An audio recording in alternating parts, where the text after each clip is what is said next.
Kamsi had just finished teaching primary 5 at the village school. Sweat soaked her NYSC shirt as she walked home with her books. Suddenly, she froze. On the narrow red road in front of her was the sacred python. Kamsi dropped her books. Oh my God, she turned and ran as fast as she could. Like a shadow chased her. Her slippers flew off. She burst into the Corper's house, panting and shaking. In Umuagwo village, the python wasn't just an animal. It was a spirit, a messenger of the river goddess. The people believed the python brought blessings, protection and fertility to the land. If you harmed it, you harmed the entire village. No one hurt the python.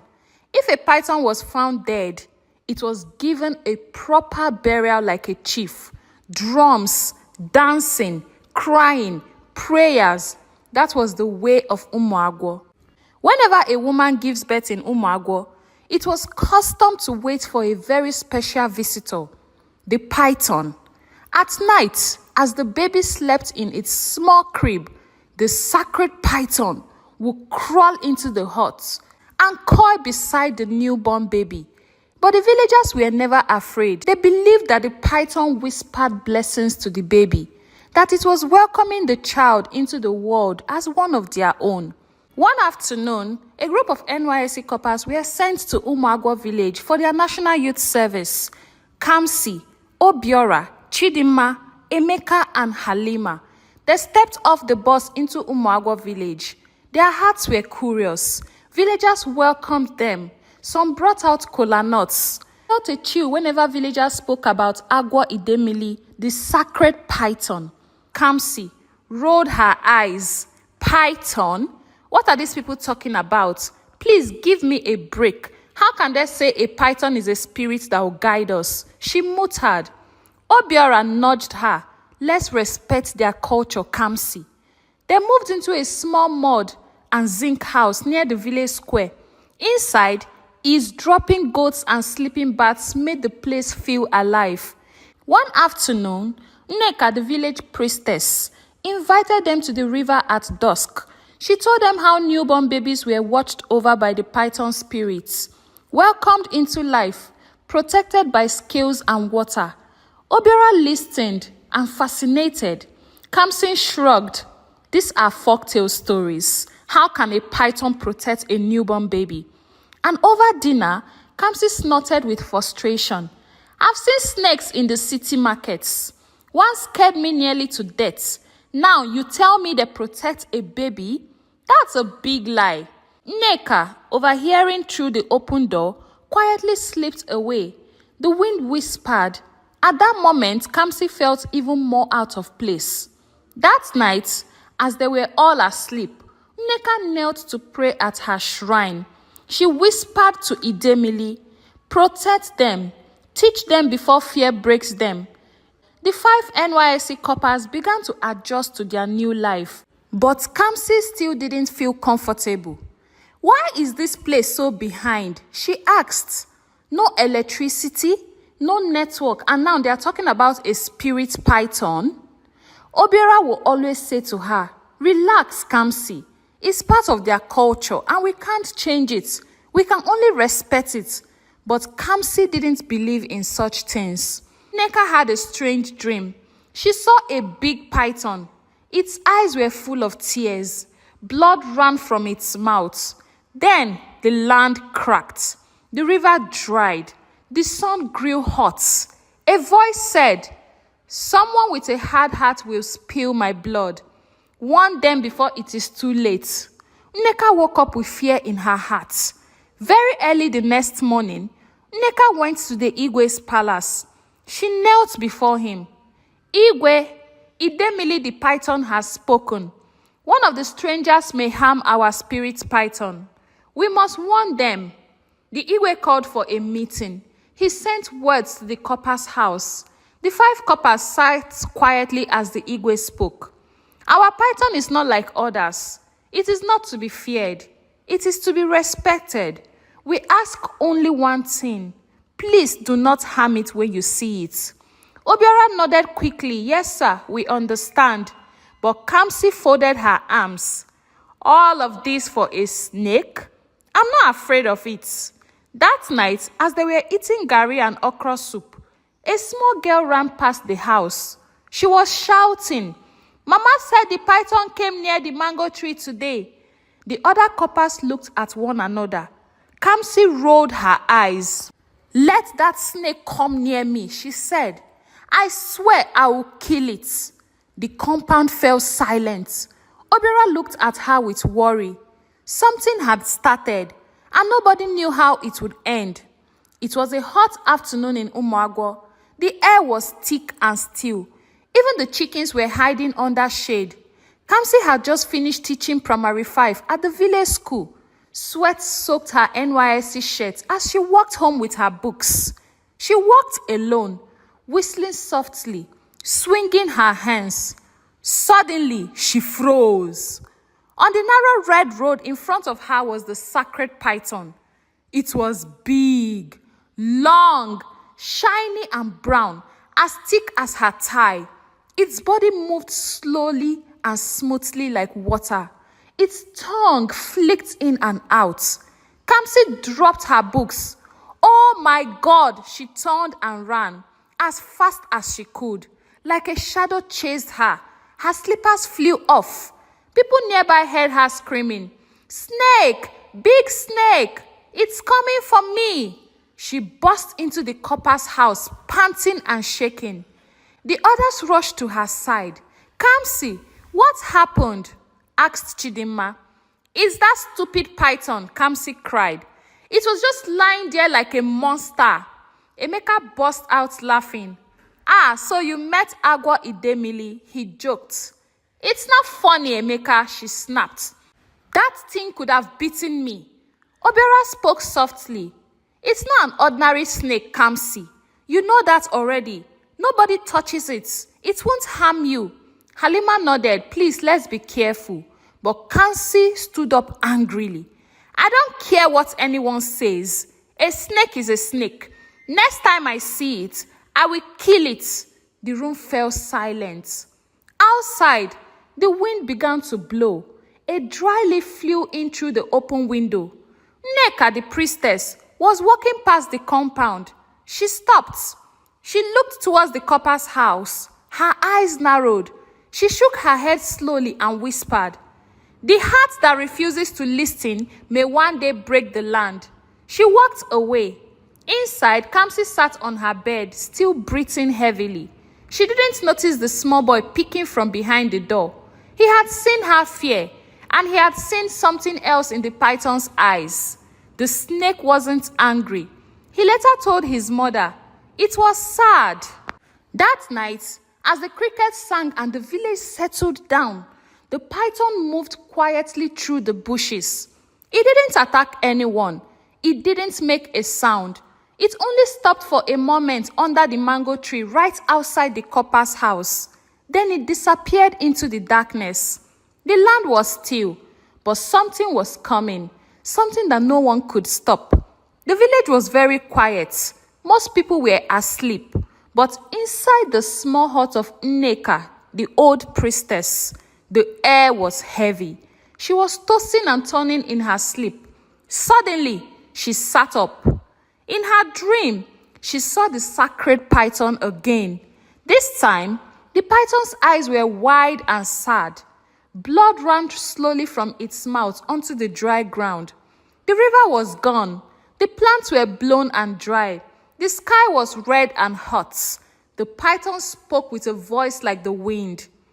If my blood is spilled, the land will suffer. The water will dry. The children will cry. Warn them before it is too late. Nneka woke up, her heart pounding. Early in the morning, she went straight to the Igwe's palace again. She told the chief everything. The Igwe's face was serious. He called the village elders for a meeting. They agreed to send messengers to warn the coppers again. The messengers found the 5 coppers at their house. The Igwe's words were clear. You must not harm the python, oh. It is the guardian of our village and our children. If it is hot, great trouble will come. Obiora bowed his head. We understand you. Chidinma looked scared. Halima whispered, we must be careful. But Kamsi said nothing. Later, she told Emeka quietly, I don't believe in all this spirit talk. I'm not afraid. In the market, the women whispered, the priestess had the dream again, oh. The python is crying. We must all pray and protect the sacred spirits. The village was tense but calm. That night, outside the Corper's house, a soft sound came. A long shadow moved slowly by the mango tree. It was the python. It paused as if watching. Then it disappeared into the dark forest. Kamsi looked out her window but saw nothing. She sighed and turned away, but the village was watching. At the Corper's house, Kamsi woke up tired and angry. She still did not believe in the sacred python of the priestess's dream. She still did not believe in that at all. This is foolishness, she said, pulling on her shoes. She told Obiora, this place is full of superstition. I don't want to stay here long. Obiora shook his head. We must respect their ways. The python means a lot to them, but Kamsi only laughed. One evening, Kamsi went to fetch water at the borehole. As the sun set, the sky turned orange. Birds chirped. Women laughed as they balanced buckets on their head. But suddenly, they fell silent. There by the mango tree was the sacred python.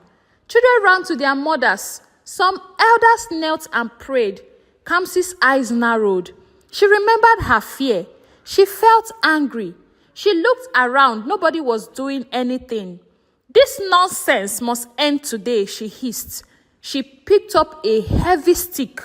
Obiora, who had followed her, shouted, Kamsi, no, don't do that. But she swung the stick. Thwack! Thwack! The snake hissed and coiled. Thwack! Kamsi kept hitting on the snake. Blood spotted onto the dusty ground. Silence! The python lay still.